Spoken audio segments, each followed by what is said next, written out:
Guiones y guionistas, capítulo 465. Hoy terminamos este especial que estamos haciendo sobre las 7 tramas básicas de Christopher Booker.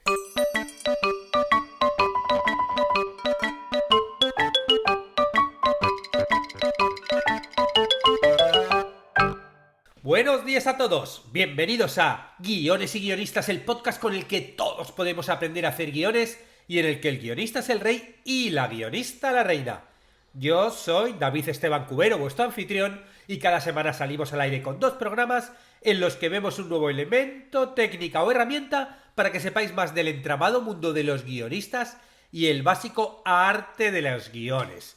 Hoy continuamos hablando de las tramas de Christopher Booker. Ya vimos en los 2 podcasts anteriores las 5 primeras tramas, las tramas básicas, ¿no? Con lo cual hoy vamos a continuar con las otras 2 tramas, ¿no? Básicas, que serían las 7 de las que habla Christopher, y luego también 2 tramas más que son las tramas menores. Pero antes, bueno, recordaros que en cursosdeguion.com podéis encontrar todo lo necesario pues para convertiros en guionistas, para aprender a escribir guiones y además guiones, pues eso, de cualquier medio. O sea, si quieres escribir televisión, series que están de moda, hay varios cursos de guión de series.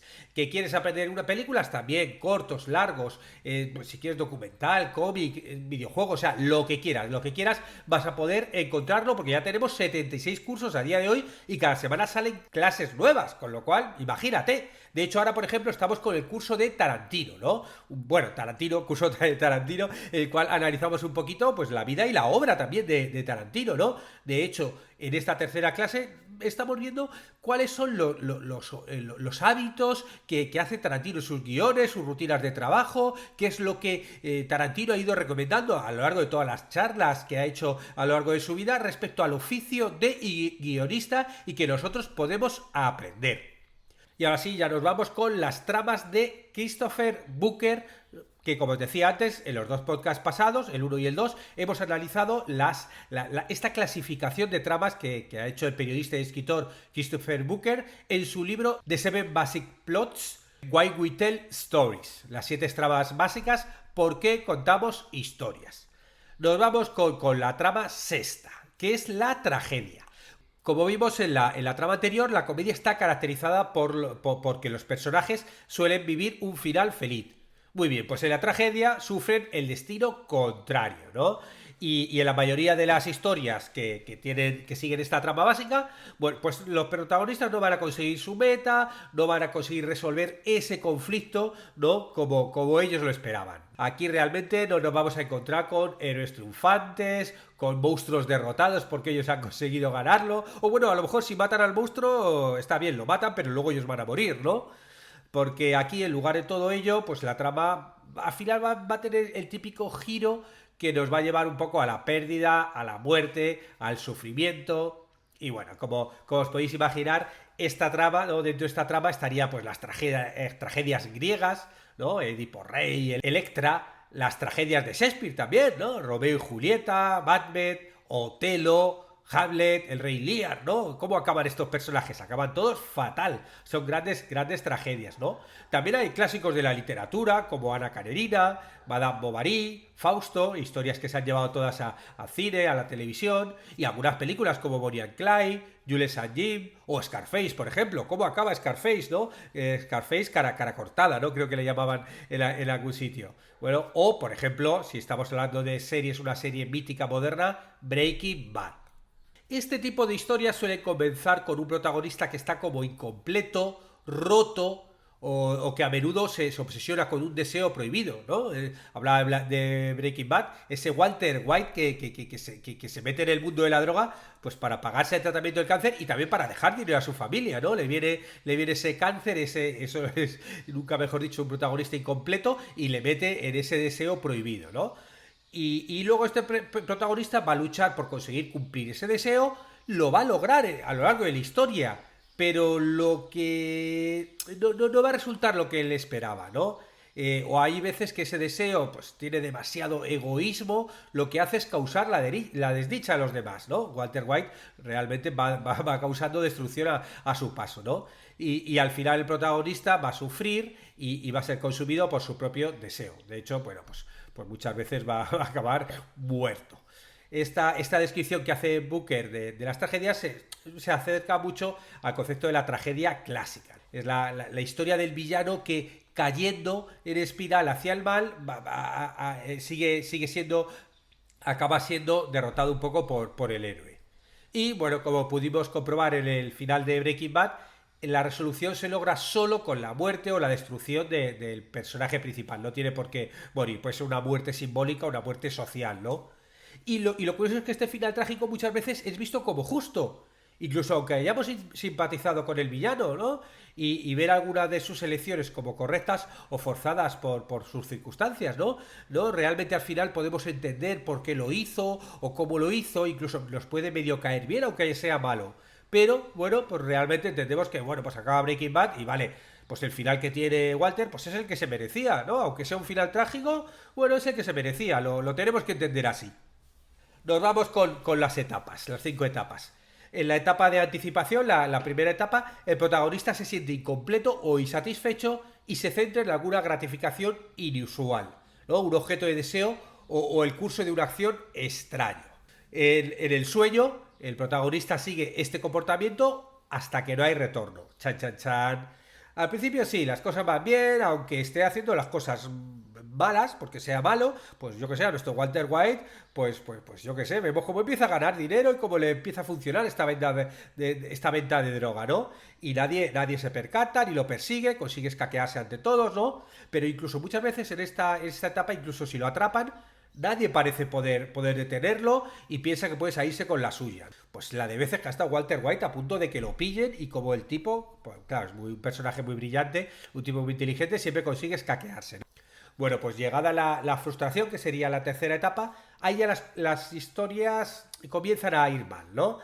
Primero de una forma imperceptible, pero bueno, los problemas van creciendo, y entonces a lo mejor él refuerza el comportamiento y se siente a lo mejor un poco amenazado, aunque sea de forma imaginaria. Llegamos a la cuarta etapa, que es la pesadilla, que ahí ya sí que las cosas comienzan a irse seriamente fuera de control, ¿no? El protagonista se le va la olla, empieza a sentirse amenazado, solo, y las fuerzas que actúan en contra, ¿no? Y el destino pues parece que empieza a ir sobre él, ¿no? Ya vemos que aquí es que está en caída, ¿no?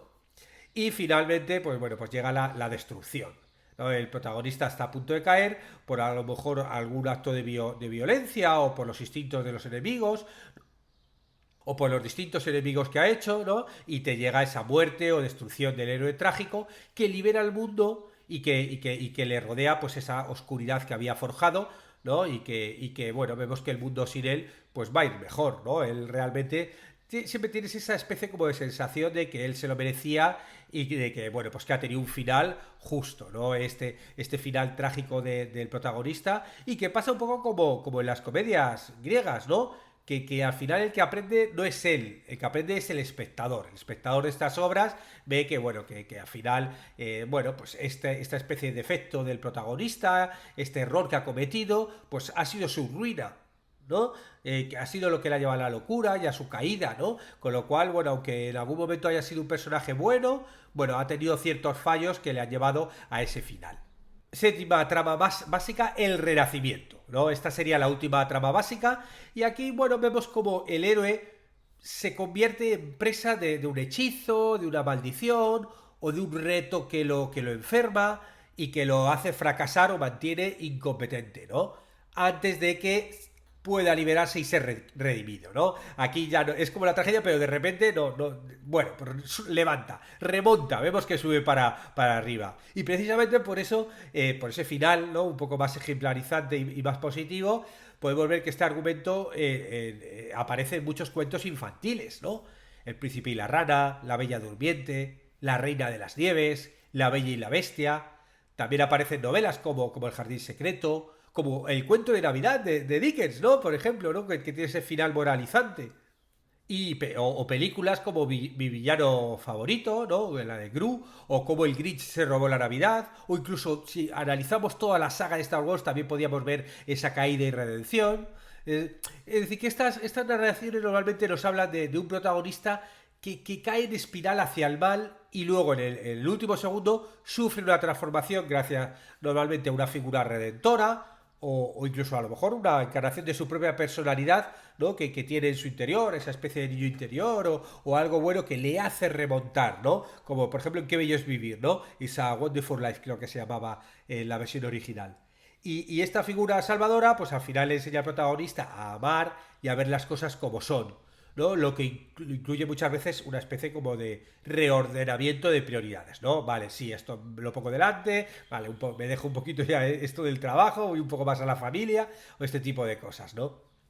Porque, claro, este tipo de historias suele mostrar a un protagonista que está atrapado en un entorno negativo, ¿no? Que hay un poder malvado, o a lo mejor es algo de su carácter, ¿no? Que es negativo, ¿no?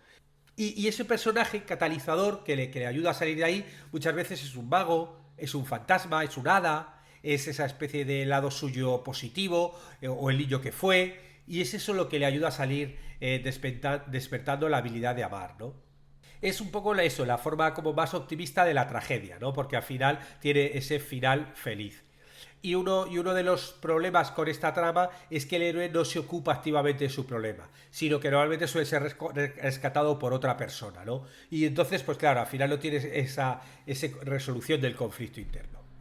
Las etapas serían la anticipación, que es la primera, que es cuando el protagonista cae bajo la sombra de un poder oscuro, que puede ser externo o interno. El segundo sería el sueño, que es que parece que le va bien, que esta nueva versión de sí mismo va prosperando gracias a esta nueva naturaleza, aunque sea negativa, y que la amenaza, bueno, pues parece incluso desvanecerse.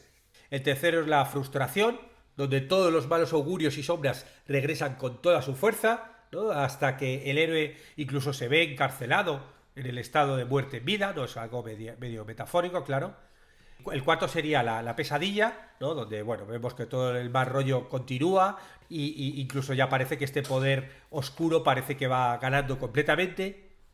Y finalmente llega esta ansiada redención. Sobreviene lo que llama Booker el escape milagroso, donde un personaje fuertemente simbólico logra la redención del protagonista. Bueno, terminamos esta trama recordando que normalmente suele ser un evento importante el que le obliga al personaje principal a enmendar sus formas durante el transcurso de estas historias, ¿no? Es lo que provoca que al final acabe convirtiéndose en una mejor persona. Nos vamos con el octavo, que es el misterio, que este es un argumento que Brooker, bueno, considera de menor categoría, ¿no? El octavo y el noveno, con lo cual lo separa de los 7 argumentos básicos. Y al igual que pasa con la comedia o con la tragedia, el misterio podía tratarse de un género más que de uno de los 7 argumentos básicos, ¿no? Aunque bueno, Brooker lo enumera como tal.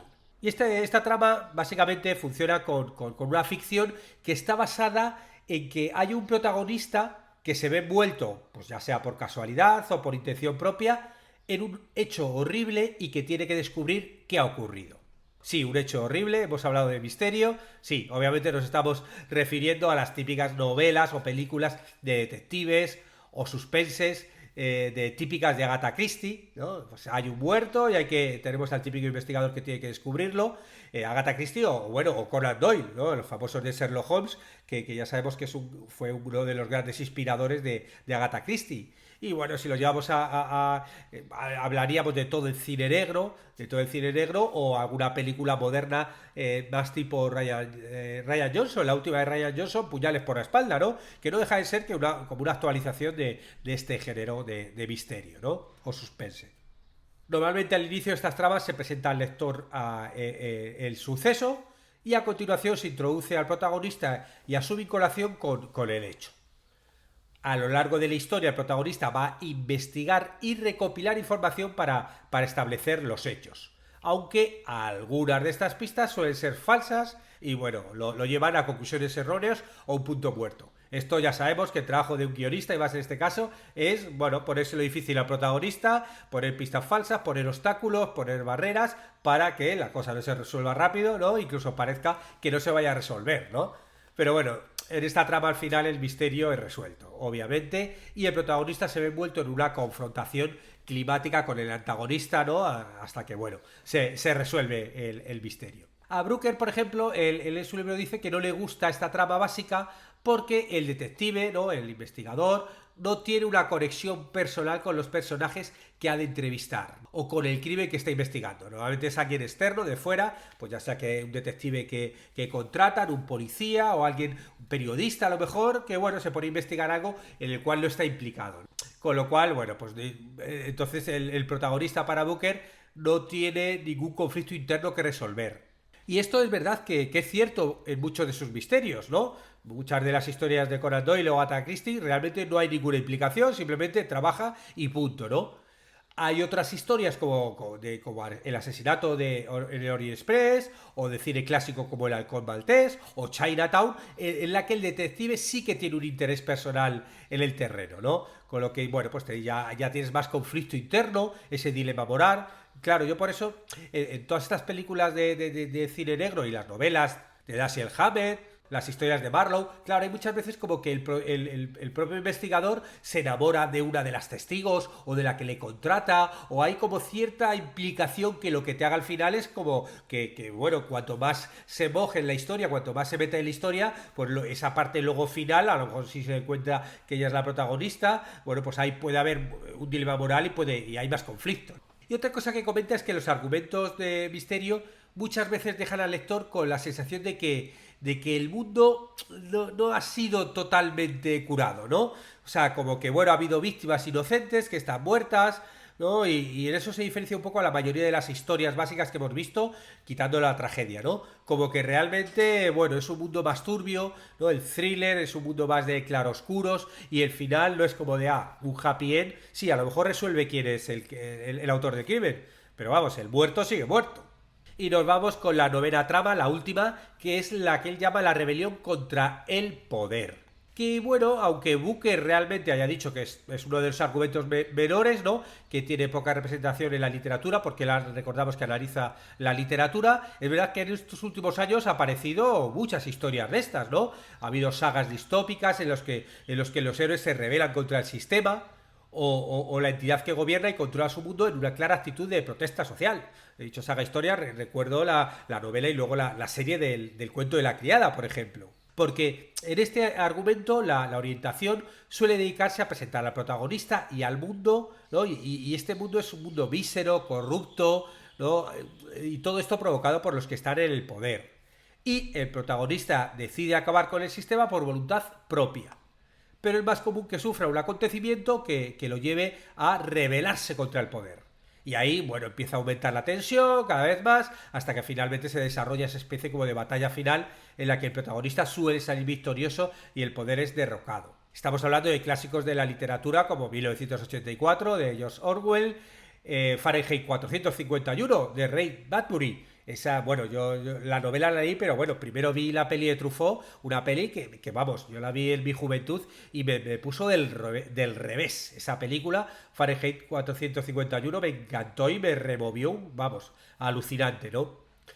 Otras novelas más modernas como Los Juegos del Hambre, Los Cuentos de la Criada que decía antes, que luego han tenido pues adaptaciones al cine y a televisión y que nos cuentan esta especie como de mundos distópicos donde hay unos jóvenes que luchan por mejorar este mundo oscuro en el que viven. O, por ejemplo, hablando de la serie del juego El Calamar, ¿no? Uno de los últimos éxitos de Netflix, ¿no? Y ese final de serie donde bueno, pues hay cierta rebelión contra todos los que lo organizan, ¿no? Normalmente en estas historias el héroe es una figura solitaria que inicialmente presiente que el único, ¿no? El jefe, el orden establecido, como queramos llamarlo, lo quiere controlar y dirigir. Y el protagonista cree que tiene que conservar su independencia y se niega a someterse, ¿no? Y bueno, con el tiempo se enfrenta al poder del único y lo vence, ¿no? Pasando a formar parte del resto del mundo otra vez. Hay otras veces que el único es retratado como benevolente, ¿no? Como en la historia de Job, ¿no? Pero que en otras el lector se queda convencido de que es muy malévolo, como en 1984 o Brasil, ¿no? Esa inquietante película. En The Matrix, por ejemplo, que sería otra de estas historias, la resistencia de Neo finalmente lleva a un mundo mejor. Otro ejemplo es la serie de los Juegos del Hambre, donde la rebelión de Katniss finalmente conduce a la caída tanto del tirano original como de su potencial sucesor, lo que resulta en un mundo más libre. Y bueno, en este argumento Booker tampoco establece etapas como por considerarlo menor como en el anterior. Bueno, han sido tres podcasts en los que hemos visto estos 7 argumentos más 2 en los que Booker separa las tramas en general. Como siempre, bueno, esto nos tiene que valer un poco para, si estoy creando una trama, bueno, pues reflexionar un poco sobre qué tipo de trama es, qué otro tipo de historias a lo largo de la literatura, cine, televisión se han contado con esa trama, porque, bueno, sobre todo en la fase de la estructura, a lo mejor me ayuda un poco ver historias con tramas similares y también para reflexionar, pues eso, ¿qué final le voy a dar? Venga, va, quiero que el final sea trágico o quiero que al final haya una redención, ¿no? Y esto lo va a colocar en un sitio u otro. Bueno, con estas pequeñas reflexiones terminamos el podcast de hoy en el que hemos analizado estas 7 tramas. No sin antes agradecer como siempre a los que os suscribís a los cursos de guión o contratáis las consultorías y mentorías porque ayudáis a que el podcast se mantenga. Estaremos juntos los martes y jueves con nuevas técnicas, estrategias de análisis para que aprendamos entre todos a ser mejores guionistas. ¡Hasta pronto!